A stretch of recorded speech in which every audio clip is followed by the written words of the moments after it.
யாருக்கு அல்லாஹ் நன்மையை நாடுகிறானோ சோதிப்பான், அவ்வளவுதான்.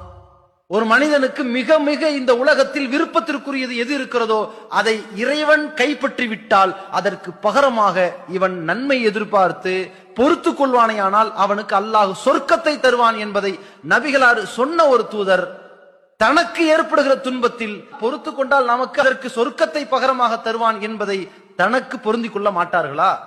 யோசிச்சு பாருங்க. உலகத்திற்கே இதை அறிவுரை சொன்னவர்கள்.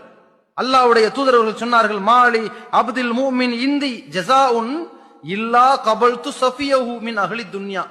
ஒரு இறை நம்பிக்கையாளர்களுக்கு நான் வழங்குகிற கூலி எப்படி இருக்கும் தெரியுமா? அல்லாஹ் சொல்கிறானாம், அவனுக்கு விருப்பத்திற்குரிய ஒன்றை இந்த உலகத்தில் இருந்து நான் பறித்து கொண்டால், கைப்பற்றி கொண்டால், சும்மஹ்தஸபஹு, அவன் அந்த நேரத்தில் நன்மையை நாடி பொறுத்து கொள்வானேயானால், இல்லல் ஜன்னா, அவனுக்கு சொர்க்கத்தை தவிர வேறு எந்த கூலியும் நான் தரல.